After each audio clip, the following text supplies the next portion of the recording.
ওকে, চলো সংবিধান। আচ্ছা, আগে সংবিধান কাকে বলে? সংবিধান কি? হোয়াট ইজ সংবিধান? হ্যাঁ, মানে কোনো একটা রাষ্ট্র পরিচালনা করার জন্য নিয়ম শৃঙ্খলার একটা ব্রাঞ্চ বা গুচ্ছ বা সমষ্টি, যাকে বলা হয় সংবিধান, তাই না? সংবিধানের দুটো ভাগ আছে, একটা লিখিত সংবিধান, অলিখিত সংবিধান। লিখিত সংবিধান, অলিখিত, এইটা এই কনসেপ্টটা অনেকেরই এখন বর্তমানে নেই। কিন্তু এই লিখিত, লিখিত কি আর অলিখিত কি, কিন্তু হোয়াট ইজ লিখিত আর অলিখিত, পার্থক্য কি? জানা আছে? না না হ্যাঁ, না না, ওরকম কোনো ব্যাপার না, ওরকম কোনো ব্যাপার না। এবার আমি বলি, আমি ডেসক্রিপটিভে আসি।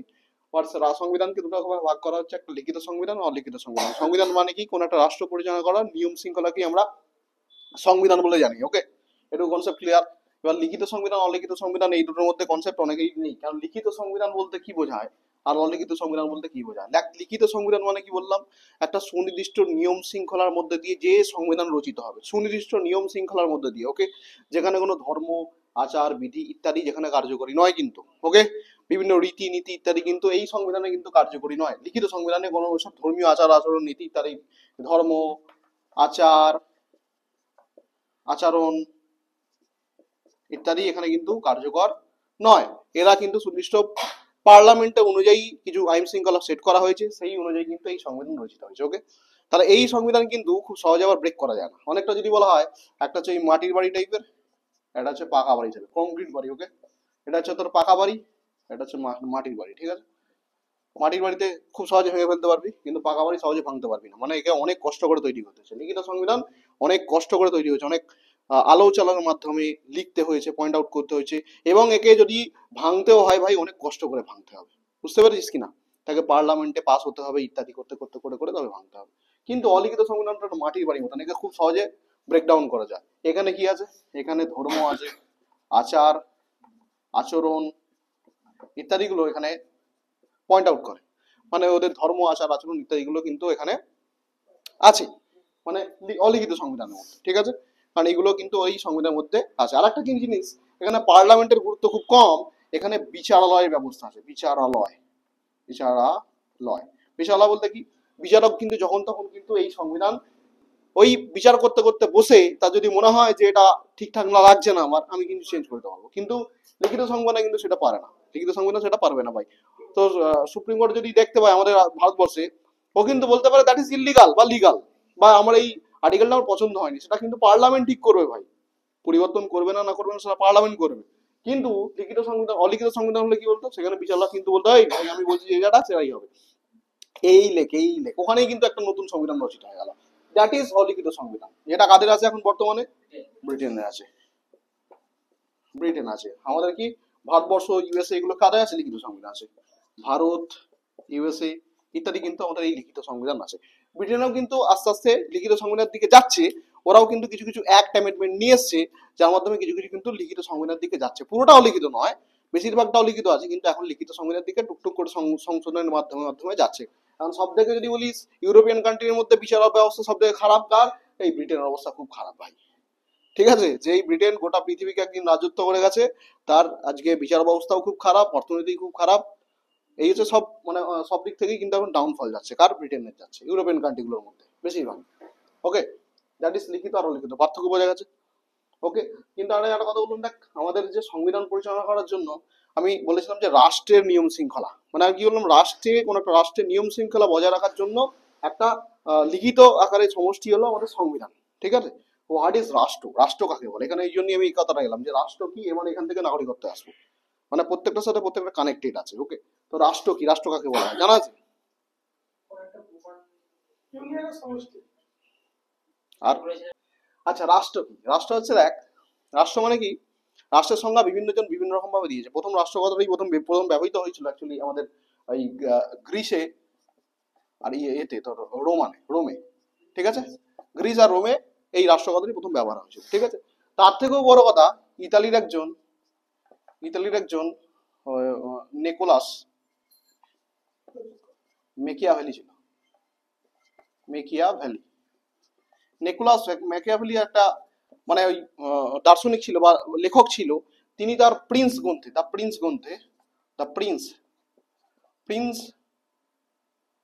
গ্রন্থে এই রাষ্ট্র কথাটা প্রথম লিখেছিলেন। ঠিক আছে, হ্যাঁ, অনেক পরবর্তীকাল। রাষ্ট্র কথাটা স্টেটস, ইংলিশে স্টেটস। ওকে, কথাটা প্রথম লিখেছিলেন দা প্রিন্স গ্রন্থে। ওকে, এই তারপর থেকে কিন্তু ইনি এত বড় লেখক ছিলেন, তার লেখা গোটা পৃথিবীব্যাপী ছড়িয়েছিল এবং তারপর থেকে এই রাষ্ট্র কথাটা ভাইরাল হয়ে যায়। ঠিক আছে, রাষ্ট্র কথাটা তখন ভাইরাল হয়ে যায়। ঠিক আছে, তো এবার রাষ্ট্র নিয়ে বিভিন্ন রকমের বিভিন্ন সংজ্ঞা আছে, কিন্তু সব থেকে মিনিংফুল সংজ্ঞা এদিকে শোন প্রিয়াংশু, সব থেকে মিনিংফুল সংজ্ঞা কি রাষ্ট্র নিয়ে? রাষ্ট্র হতে গেলে ভাই চারটে জিনিস দরকার। কি লাগবে? এই রাষ্ট্র পরিচালনা হতে গেলে আমাদের চারটে জিনিস দরকার। রাষ্ট্র হতে গেলে আমাদের চারটে জিনিস দরকার। কি? একটা নির্দিষ্ট ভূখণ্ড থাকবে, এক নম্বর। দু নম্বর কি থাকবে? জনসমষ্টি থাকবে বা জনগণ থাকবে। ঠিক আছে, অনেকটা পরিবারের মতো। তিন নম্বর কি থাকবে বল? সরকার থাকবে। চার নম্বর থাকবে সার্বভৌম থাকবে। অনেকটা পরিবার মতন, মানে পরিবার হতে গেলে কি ভাই একটা জায়গা লাগবে ভাই। জায়গার মধ্যে কি লাগবে? একটা বাড়ি তৈরি করতে হবে। বাড়িঘরের মধ্যে সেখানে ফ্যামিলি বসবাসের জন্য একজন মানুষ লাগবে, হ্যাঁ কি না? মানুষগুলোকে দেখবি বাড়িতে সবার সঙ্গে একজন লিডার থাকে, কেউ বাবা বা কারো দাদু কারো জেঠিমা লিডার থাকে। সেটা কি আমরা যদি সরকারের সাথে তুলনা করি, সরকার হতে পারে। আর কি সার্বভৌমত্ব মানে কি? সেই পরিবেশে একটা সুন্দর মেলবন্ধন থাকে, সেখানে যেন বাইরের কোনো পরিবার এসে নিয়ন্ত্রণ না করতে পারে। দ্যাট ইজ সার্বভৌম। আমরা এক একটা করে আসি। এই চারটে যদি বৈশিষ্ট্য আমরা যদি ফুলফিল করতে পারি, তবে কিন্তু আমরা তাকে রাষ্ট্র বলতে পারি। বোঝা গেছে? রাষ্ট্র কাকে বলবো?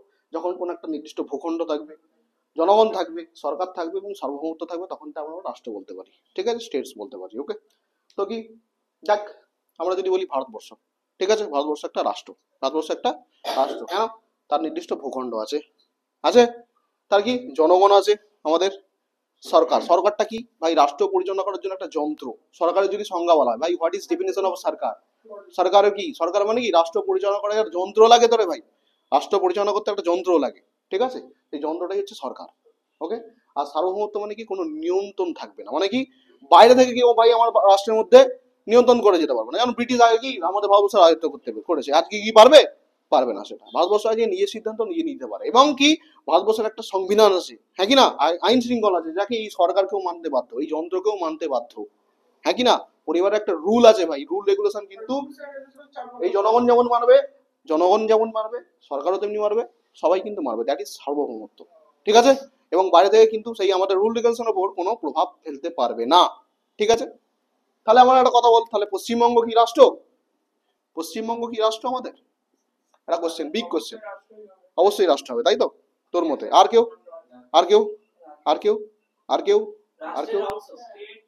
রাষ্ট্র কি বলা যেতে পারে পশ্চিমবঙ্গকে? কেন বলা যাবে না? ইয়েস, কারণ দেখ সবই আছে পশ্চিমবঙ্গের। ভূখণ্ড আছে ভাই, জনগণ আছে ভাই, সরকারও আছে ভাই। দ্যাট ইজ সার্বভৌমত্ব নেই। That is call unit of state, তাই তো? Union of state.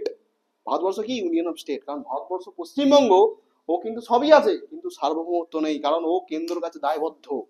ওর নির্দিষ্ট ভূখণ্ড থাকতে পারে, ওর জনগণ থাকতে পারে, ওর সরকার থাকতে পারে, কিন্তু পশ্চিমবঙ্গ লাস্ট একটাই কথা, সে ভারতবর্ষের কাছে নিজেকে সমর্পণ করে দিয়েছে। পশ্চিমবঙ্গ বল, বিহার বল, যে কোনো রাজ্য বল, যে কোনো কেন্দ্রশাসিত অঞ্চল বল, তার সবই আছে, কিন্তু সে নিজেকে সমর্পণ করে দিয়েছে। দ্যাট ইজ কল সার্বভৌম, হ্যাঁ কি না? সার্বভৌমত্ব। তো আমরা আজকে আলোচনা করবো এখান থেকে এই জনগণটা নিয়ে। ঠিক আছে, এই জনগণ কি? জনগণ কারা হতে পারবে ভাই? জনগণ তো অনেকই জনগণ আছে, ঠিক আছে, কিন্তু কারা অ্যাকচুয়ালি প্রকৃত অর্থে জনগণ, এটা আলোচনা করতে গেলে আমাকে জানতে হবে এই নাগরিকত্ব চ্যাপ্টার আসতে হবে। সেই জনগণটা কি জানতে গেলে, কি কারা অ্যাকচুয়ালি প্রকৃত নাগরিকত্ব, তাকে আমাকে জানতে গেলে এই নাগরিকত্বতে আসতে হবে। ঠিক আছে, আজকে প্রথমে আসি নাগরিকত্ব। হোয়াট ইজ নাগরিক? নাগরিক কাকে বলা হয়? নাগরিক কাকে বলা হয়? ইয়েস, না ভোটার আইডি কথা পরে আসছি। ও যেটা বললো একদম ঠিক বললো, কিন্তু কোথাও একটা ভুল বললো মা। আমাদের রাজ্যে কিন্তু ভারতবর্ষের মধ্যে যারা বসবাস করছে তারা রাষ্ট্র, কিন্তু হৃদয় দিয়ে বসবাস করছে। একটা কথা থাকবে, যারা প্রকৃত অর্থে বা চায় যে আমরা এই রাষ্ট্রে বসবাস করব বা আমরা ভারতবর্ষের মধ্যে বসবাস করব, এই ইচ্ছাটা দিয়ে যাদের থাকবে তাদের আমরা প্রকৃত নাগরিক বলতে পারি, হ্যাঁ কি না? হ্যাঁ কি না? নাগরিক বলতে পারি তো, দ্যাট ইজ কল নাগরিকত্ব। ওকে, এবার দেখ নাগরিকত্ব জিনিসটা, নাগরিকত্ব এবার যদি বলা হয়, নাগরিকত্ব দু রকম ভাবে হতে পারে। আমরা ন্যাচারালি আমরা জানি, ন্যাচারাল আছে, বৃহত্তর দৃষ্টিতে আমরা আলোচনা করছি। হ্যাঁ, আমরা জন্মভিত্তিতে। আরেকটা কি? আরেকটা হচ্ছে তোমার মানে বাই ন্যাচারালিজম, মানে কি আমি অনুমতি দিচ্ছি, অনুমতি সাপেক্ষে। ঠিক আছে, মানে একটা সরকার, ঠিক আছে, আমি অনুমতি দিচ্ছি, হ্যাঁ ভাই, জন্মদিক থেকে হতে পারে বা অনুমতির দিক থেকে হতে পারে। জন্মদিক থেকে আবার দুটো ভাগে হতে পারে। দেখ, একটা হচ্ছে জন্মস্থান, আর হচ্ছে রক্ত। ঠিক আছে, ভালো করে দেখ, জন্মভিত্তিকে আমরা দুই ভাগে ভাগ করতে পারি, একটা জন্মস্থান অনুযায়ী আর একটা রক্ত অনুযায়ী। ঠিক আছে, হ্যাঁ হতে পারে তো। আমি একটা বৃহত্তর, এখন ভারতের নাগরিকত্ব আমি আসেনি, কিন্তু আমি বৃহত্তর একটা প্রেক্ষাপট বোঝাতে পারছি। কারণ দেখ, এখনকার বর্তমানে যে কম্পিটিটিভ কোশ্চেন গুলো আসছে বা আসতে চলেছে, সেটা কিন্তু কনসেপচুয়াল প্রশ্ন। তোকে যে আর্টিকেল নাম্বার ধরে কোশ্চেন খুব কম আসবে, গ্যারেন্টি দিচ্ছে। ঠিক আছে, এখন কনসেপচুয়াল কোশ্চেন আসবে, যদি একটু ডেভেলপ কোশ্চেন হয়। রেলের যে কোশ্চেন গুলো আসতে পারে, দেখবি কনসেপচুয়াল কোশ্চেন আসবে, আর্টিকেল ধরে কোশ্চেন।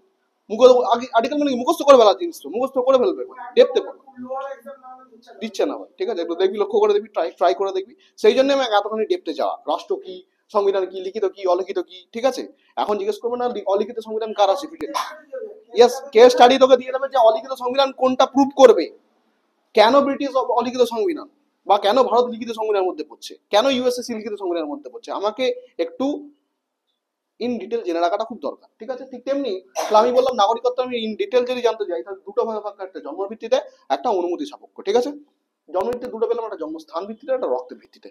ঠিক আছে, কিরাম হতে পারে ভাই? জন্মস্থান ভিত্তিতে মানে কি, আমি এখানে ভারতবর্ষে জন্মগ্রহণ করেছি, আমি ভারতবর্ষের নাগরিক। কিন্তু যদি আমি এখন চলে যাই, আমার মা ধরনের ব্রিটেনে বেড়াতে গেছে, আমার মা ব্রিটেনে বেড়াতে গেছে। ঠিক আছে, ব্রিটেনে বেড়াতে গেছে, আমি সেই সময় মা প্রেগনেন্ট ছিল, আমি হয়ে গেছি। ঠিক আছে, তাহলে কিন্তু আমি ভারতবর্ষের নাগরিক তো অবশ্যই, আমি কিন্তু ব্রিটেনের নাগরিকত্ব অর্জন করতে পারি, রাইট বার্থ।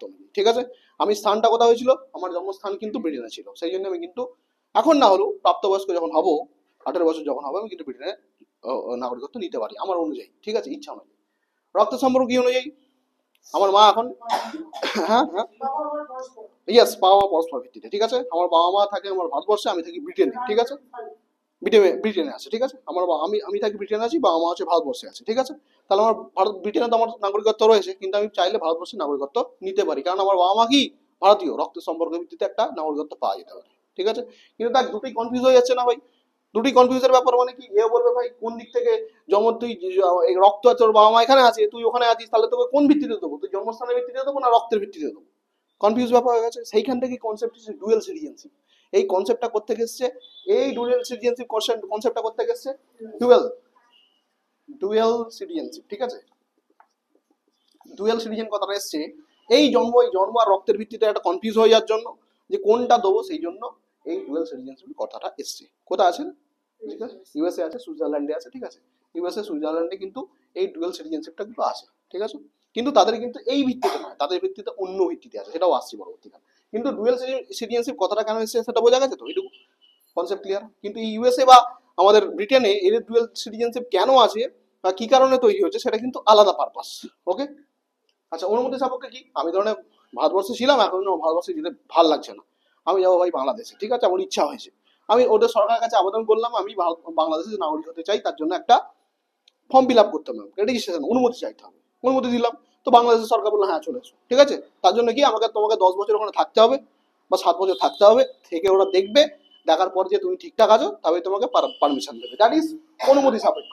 ঠিক আছে, ন্যাচারালাইজড ন্যাচারালাইজড সিটিজেন বলা হয়, ন্যাচারালাইজড সিটিজেন, এটা বলা হয় ন্যাচারাল বর্ন সিটিজেন, এটা হচ্ছে ন্যাচারাল সিটিজেন। ওকে, এটাকে বলা হয় ন্যাচারাল বর্ন সিটিজেন, এটা বলা হয় ন্যাচারালাইজড সিটিজেন। ওকে, মনে রাখবে, এটা অনুমতি সাপেক্ষ, অনুমতি নিতে হবে তবে, তার জন্য ফর্ম ফিল আপ করতে হবে। তাহলে এটা হচ্ছে আমাদের বৃহত্তর একটা নাগরিকত্বের মানে একটা প্রেক্ষাপট, বোঝা থাকবে।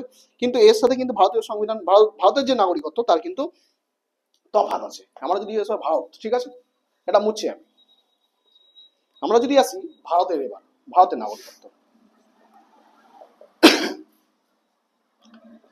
ভারতের নাগরিকত্ব, হোয়াট ইজ ভারতের নাগরিকত্ব, ভারতের নাগরিকত্ব সংজ্ঞা কি? দেখ, অ্যাকচুয়ালি প্রথমে কথা বলি, ভারতবর্ষ অ্যাকচুয়ালি স্বাধীন হয়েছে কত, 1947 সালে। তার আগে দেখ, ভারতবর্ষ থেকে ব্রিটেনরা রাজত্ব করে গেছে, ব্রিটেনরাও তাদের অনেক সম্পদ, মানে অনেক ছোট ছোট কুচি কাঁচাকে রেখে গেছে, নিয়ে রেখে গেছে। আবার কি করে গেছে দেখ, ভারতবর্ষকে তার আগে বাংলাদেশ, পাকিস্তান ভাগ হয়ে গেছে, পূর্ব পাকিস্তান হয়ে গেছে, আমাদের পাকিস্তান হয়ে গেছে, হ্যাঁ কি না? তো বিভিন্ন রকম ডিস্ট্রাক্ট হয়ে গেছে, মানে চারি জায়গায়, মানে জনসংখ্যা নিয়ে একদম জাতামাতা হয়ে গেছে, কাকে নাগরিকত্ব দেবো আর কাকে বাদ দেবো সেই নিয়ে একদম পাগল হয়ে গেছিল। সেই জন্য কি করেছিল আমাদের গণপরিষদ, তখন বলেছিল গণপরিষদ ও চেষ্টা করেছিল যে নাগরিকত্বগুলোকে এক জায়গায় নিয়ে আসা, কাঁধে কাঁধে নাগরিকত্ব দেবো, এবং সেই নিয়ে তারা অনেক মিটিং আলোচনা করে একটা পর্যায়ে এসেছিল যে হ্যাঁ এরা হচ্ছে ভারতবর্ষের নাগরিক। কিছু কিছু ব্যক্তি আছে, সেগুলো আমরা আর্টিকেলের মাধ্যমে জানতে পারবো, ঠিক আছে, 5 নম্বর 6 নম্বর 7 নম্বর 8 নম্বর এই ইত্যাদি আর্টিকেলের মাধ্যমে জানবো। কিন্তু বলেছিল ভাই এত ঝামেলা আমরা নিতে পারবো না, আমরা কিন্তু বলে দিলাম, ঠিক করে দিলাম, ঠিক আছে, কিন্তু অনেক সমস্যা আসতে পারে। নাগরিকত্ব আমরা বলে দিলাম যে এরা নাগরিকত্ব, এরপরে কিন্তু অনেক সমস্যা আসতে পারে, সেটা তোমাদের ঘরে ঠিক করতে হবে, অর্থাৎ সংবিধানকে ঠিক করতে হবে, পার্লামেন্টের মাধ্যমে ঠিক করতে হবে। সেই অধিকারটা আমরা নাগরিকত্বের অধিকার জানি 5 থেকে 11, হ্যাঁ কি না, 5 থেকে 11, সেই 11 নম্বর আর্টিকেলটাকে এই অনুমতি দিল, গণপরিষদ বলে দিল যে তোমরা কিন্তু এই 11 নম্বর আর্টিকেলের বলে পরবর্তীকালে নাগরিকত্ব কোনো সমস্যা হলে সংশোধন করতে পারো, ঠিক আছে। এটুকু 11 নম্বর আর্টিকেলটা ক্লিয়ার হলো, বোঝা গেছে, মানে খুব ক্রিটিক্যাল ব্যাপার ছিল, কারণ ভারতবর্ষ তখন একদম যাতায়াত অবস্থা, বিচ্ছিন্ন অবস্থা, ঠিক আছে, কারা নাগরিকত্ব পাবে সেই নিয়ে একদম যাতায়াত চলছে। সেই জন্য কি যে বললো যে তোমরা 11 নম্বর আর্টিকেল আমরা লাগালাম, যার মাধ্যমে পরবর্তীকালে কোনো সমস্যা হলে তোমরা সংশোধনের মাধ্যমে নাগরিকত্ব বিষয়টা চেঞ্জ করতে পারো, বোঝা গেছে। এবার আসি ভারতবর্ষের সংবিধানে অ্যাকচুয়ালি নাগরিকত্বের কোনো সংজ্ঞাই দেওয়া হয়নি। কেন দেওয়া হয়নি? কারণ এই এত কিছু কারণের জন্য, কারা নাগরিক হবে না হবে প্রচুর ভাই কজ আছে, সেই জন্য অ্যাকচুয়ালি কোনো নাগরিকত্ব সংবিধান দেয়নি। আমাদের যদি বলা হয় যে ভারতবর্ষের সংবিধানে নাগরিকত্ব সংজ্ঞা আছে না নেই, অ্যাকচুয়ালি উত্তর হবে নেই। ধর্মনিরপেক্ষের সংজ্ঞা আছে না নেই, উত্তর হবে নেই, ও কি না। তো এই জিনিসগুলো জেনে রাখা আমাদের অত্যন্ত প্রয়োজন।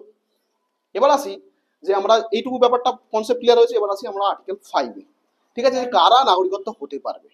ইয়েস, বাই বার্থ, মানে সাপোজ ধরে নে, মানে যারা আমাদের এখানে দেশে জন্মগ্রহণ করেছে, দেশে জন্মেছে, দেশে যারা জন্মেছে, বা সে না জন্মালেও তার পিতা মাতা বা তার পিতামহ ইত্যাদি যদি জন্মগ্রহণ করে থাকে রক্তের ভিত্তিতে বা জন্মস্থানের ভিত্তিতে, আমাদের 5 নম্বর আর্টিকেল কি করে, এটাই অ্যাপ্রুভ করে যে আমরা ভারতবর্ষে সেটা নাগরিক হবে। 1947, ইয়াস 1908, আমরা 1948 সালের পর থেকে, ঠিক আছে, 1948 সালের মধ্যে যারা যেন ভারতবর্ষে জন্মেছে এবং তাদের পিতামাতা বা যদি তার কেউ তার পিতামহ যদি ভারতবর্ষে জন্মেছে, তারাই কিন্তু ভারতবর্ষের নাগরিক হিসেবে গণ্য হয়ে গেল, ঠিক আছে। অ্যাকচুয়ালি কি ধরে রাখ কনসেপ্ট এটাই যে 5 নম্বর আর্টিকেল কি, যে ভারতীয়দের মধ্যে যারা নাগরিকত্ব পেয়েছে, মানে যারা ছিল আগে বা এখন, তারাই কিন্তু ভারতবর্ষের নাগরিক, এটুকু ক্লিয়ার হয়েছে 5 নম্বর আর্টিকেল।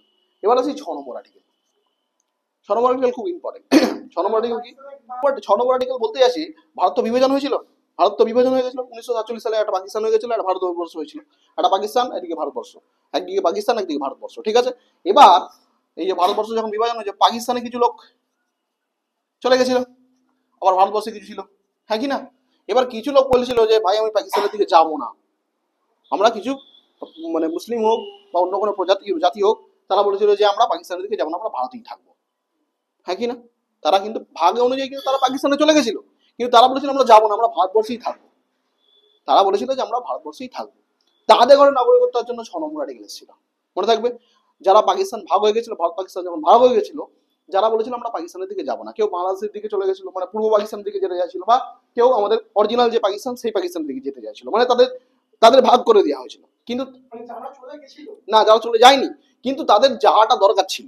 সাপোজ ধরে নে আমার জায়গা হচ্ছে এই দিকটা, ঠিক আছে, ঘরের এদিকটা, মানে সাপোজ ধরে নে ওই দিকের ঘরটা আমার, এদিকের ঘরটা ভারতবর্ষে, ঠিক আছে, কিন্তু আমার ঘরের জায়গা পড়েছে ওই দিকে, ঠিক আছে, কিন্তু আমি চাইছি, মন চাইছি আমি ভারতবর্ষে থাকবো, বোঝা গেছে, আমি চাইছি ভারতবর্ষে থাকবো, আমি চাইছি আমি ভারতবর্ষে থাকবো। তখন কি করলো ভারত সরকার, যে ঠিক আছে তোমার জায়গা যেহেতু পাকিস্তানের দিকে পড়েছে, কিন্তু তুমি ভারতবর্ষে থাকতে চাইছো, তোমার জন্য একটা জিনিস করেছি, রেজিস্ট্রেশন করে নাও। তাহলে তোমাকে একটা রেজিস্ট্রেশন করে দেবে। এটা কি জন্ম ভিত্তিতে হয়েছিল? এটা হচ্ছে রেজিস্ট্রেশনের ভিত্তি হয়েছিল, রেজিস্ট্রেশনের ভিত্তিতে হয়েছিল, মনে থাকবে। তাহলে কি একটা জন্ম ভিত্তিতে হলো, একটা রেজিস্ট্রেশন ভিত্তি হলো, যে তোমরা ভাই রেজিস্ট্রেশন করে নাও একটা, করে নিয়ে 3 বছরের জন্য এখানে থাকো, 4 বছরের জন্য থাকো, তারপর তোমাদের নির্দিষ্ট সময় আমরা একটা নাগরিকত্ব প্রদান করে দেবো, ঠিক আছে। এটা কি অনুযায়ী না, আমাদের 6 নম্বর আর্টিকেল অনুযায়ী কি দিয়েছিল, 6 নম্বর আর্টিকেল কিন্তু এটা প্রোভাইড করেছিল, মনে থাকবে।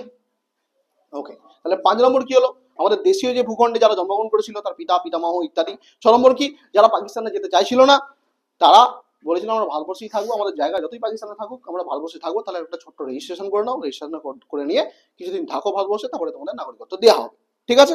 কত নম্বর আর্টিকেলে বলে না, 6 নম্বর আর্টিকেলে বলে। কনসেপ্ট ক্লিয়ার, একদম কনসেপ্ট অনুযায়ী করো। 7 নম্বর আর্টিকেল, এতক্ষণ শুভ যেটা বলছিল, যে কিছু কিছু পাকিস্তানি তখন পাকিস্তান ভাগ হয়ে যাওয়ার পর চলে গেছিল, চলে যাওয়ার পর ভাই তাদের ভালো লাগছিল না, কোনো কারণে তাদের ভালো লাগছিল না, সেখানেও অনেক হিন্দু লোক ছিল, হিন্দু লোক জায়গা পড়েছিল, সেখানে চলে গেছিল। তাদের হয়তো সেখানে জায়গাটা মানিয়ে নিতে অসুবিধা হচ্ছিল, তারা চাইছিল যে আমরা ভারতবর্ষে ফিরে আসি। তাহলে কি কোনো পাকিস্তানি যে জায়গা পাকিস্তান ছিল সেই জায়গাটা মানে তারা চলে গেছিল, অলরেডি চলে গেছিল, পাকিস্তানে চলে গেছিল ভারত থেকে ভাগ হয়ে যাওয়ার পর, কিন্তু তারা চাইছিল যে আবার পরবর্তীকালে রিসেটেলমেন্টের মাধ্যমে যে ভারতবর্ষে ফিরে আসে। সেই জন্য ভারতবর্ষ কি করেছিল, ভারতবর্ষের সংবিধান 7 নম্বর আর্টিকেল নিয়ে এসেছিল। কি 7 নম্বর আর্টিকেল নিয়ে এসেছিল, যারা পাকিস্তানে চলে গেছিল তাদের পুনরায় নিয়ে আসার জন্য আমাদের এই 7 নম্বর আর্টিকেল এসেছিল। কিন্তু কি তোমাকে থাকতে হবে 6 মাস, তোমাকে দেখবে বুঝবে, তারপরে ভারত কিন্তু আমাদের সংবিধান আমাদের নাগরিকত্ব দেবে। ঠিক আছে, আচ্ছা 5 হলো, 6 হলো, 7 হলো, 8। তাহলে কি এটা কি যারা পাকিস্তান থেকে, লিখে দিই, পাকিস্তান থেকে পুনরায় ফিরে এসেছিল, মনে থাকবে। হ্যাঁ, তাহলে কি 5 নম্বর হচ্ছে দেশের জন্মগ্রহণ যারা করেছিল দেশীয় ভূখণ্ড অনুযায়ী। 6 নম্বর কি রেজিস্ট্রেশন, মানে কি যারা বলেছিল আমরা পাকিস্তানে যেতে চাইছি না বা অন্য কোনো দেশে যেতে চাইছি না, আমরা ভারতবর্ষেই থাকতে চাইছি, তাদের জন্য এটা করা হয়েছিল। আচ্ছা 7 নম্বর কি যারা পাকিস্তানে ফিরে চলে গেছিল, তারা পুনরায় আবেদন করেছিল ভাই আমি ভারতবর্ষে ফিরবো, আমার ভালো লাগছে না, তাদের জন্য 7 নম্বর আর্টিকেল রেখেছিল, মনে থাকবে। 8 নম্বর আছে, 8 নম্বর আর্টিকেল কি আছে? হ্যাঁ, 8 নম্বর আর্টিকেল বলা হচ্ছে কোনো বিদেশি যদি চায়, কোনো বিদেশি যদি চায় ভারতবর্ষের নাগরিকত্ব, শুধুমাত্র পাকিস্তান কেন, বাংলাদেশ কেন, অন্য দেশের তো নাগরিক হতে পারে আমাদের ভারতবর্ষ। হ্যাঁ, ইয়েস, তারা তো চাইতে পারে নাগরিকত্ব পাওয়ার জন্য, হ্যাঁ কি না? কোনো বিদেশি যদি চায় তাহলে কিন্তু ভারতবর্ষের নাগরিক হতে পারে। তার জন্য কি তাকে কিছুদিন ভারতবর্ষে থাকতে হবে, তাকে 10 বছর মোটামুটি ভারতবর্ষে থাকতে হবে, থেকে তাকে প্রমাণ করতে হবে যে ভারতবর্ষ দেশটাকে সে ভালোবাসি, তাকে প্রুফ দিতে হবে, তারপরে কি তাকে নাগরিকত্ব দেবে। এটা কত নম্বর আর্টিকেল? 8। তাহলে কি 7 নম্বর হচ্ছে ভারতবর্ষের মধ্যে যারা জন্মগ্রহণ করেছিল জন্মর ভিত্তিতে। 6 নম্বর হচ্ছে রেজিস্ট্রেশনের মাধ্যমে কি যারা পাকিস্তানে যেতে চাইছিল না তাদের জন্য রেজিস্ট্রেশন করে নাও। 7 নম্বর কি যারা পাকিস্তানে চলে গেছিল কিন্তু পুনরায় ভারতবর্ষে ফিরে আসতে চেয়েছিল, সেটা হচ্ছে 7 নম্বর আর্টিকেল। 8 নম্বর কি বিদেশিরা যদি কেউ চায় ভারতবর্ষের নাগরিক হতে, তাদের জন্য প্রোভাইড করে দেওয়া। ঠিক আছে, ওকে। এবার আসি 9 নম্বর আর্টিকেল। সব জায়গায় দেয়া থাকে না, অনেক বইতে দেয়া নেই। 9 নম্বর আর্টিকেল কি প্রোভাইড করে ভাই? 9 নম্বর আর্টিকেল আমি লাল গাড়িতে লিখছি কারণ এটা হচ্ছে নাগরিকত্ব বিলাপ, বিলাপ ঘটাবে। কিছু কিছু কারণ, সাপোজ তুই নাগরিক হয়ে গেলি, তাহলে তো এই নয় যে তুই ভারতবর্ষের নাগরিক থাকবি, এইদিকে ভারতবর্ষে থেকে উল্টো পাল্টা কাজ করে যাবি, তখন কি তোকে নাগরিকত্ব বিলাপ হয়ে যেতে পারে। সেই সমস্ত ধারা ব্যাখ্যা ইত্যাদি কোথায় আছে? আমাদের 9 নম্বর আর্টিকেল আছে। কত নম্বর আছে এদিকে? 9 নম্বর আর্টিকেল আছে, মনে থাকবে। এবার আসি 10 নম্বর আর্টিকেল। এটাও লাল কালিতে লিখছি, লাল কালিটা নীল কালিতে লিখছি। 10 নম্বর আর্টিকেল কি বলেছে? ভাই তোকে তো নাগরিকত্ব দিয়ে দিয়েছি আমি, তোকে 5 নম্বর আর্টিকেল বলে আমি নাগরিকত্ব দিয়েছি, 6 নম্বরে দিয়েছি, 7 নম্বরে দিয়েছি, 8 নম্বরে দিয়েছি, তখন নাগরিকত্ব দিয়েছি। নাগরিকত্ব দিলেই তো হবে না ভাই, সুরক্ষাও তো রাখতে হবে। আমি যে কমিটমেন্টটা দিয়েছি তুই রেজিস্ট্রেশনের মাধ্যমে বা বাই বার্থ অনুযায়ী তুই ভারতবর্ষের নাগরিক, আমি এখন আমি সাপোজ একটা উদাহরণ দিচ্ছি, আমি বিজেপি সরকার আছি, আমি তোদের নাগরিকত্ব দিলাম।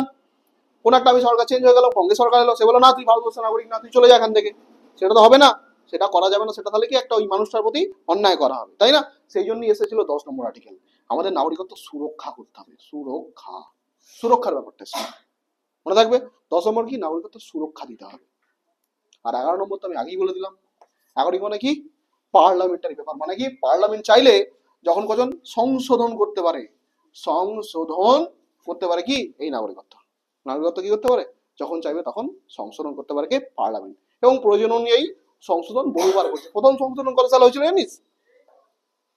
প্রথম সংশোধন নাগরিকত্ব 1955 প্রথম যদি সংবিধান সংশোধন হয়েছে, এবং বহুবার 1955 পর 1957 হয়েছিল, 1957 পর 1960 হয়েছিল, 85 হয়েছিল, 86 হয়েছিল, 1992 হয়েছিল, 2003 হয়েছিল, এবং রিসেন্ট 2019 না কত সালে হয়েছে। ঠিক আছে, রিসেন্ট সংবিধান সংশোধন 2019 দেখবি কি ক্যাগ না কি কত সব এসেছিল।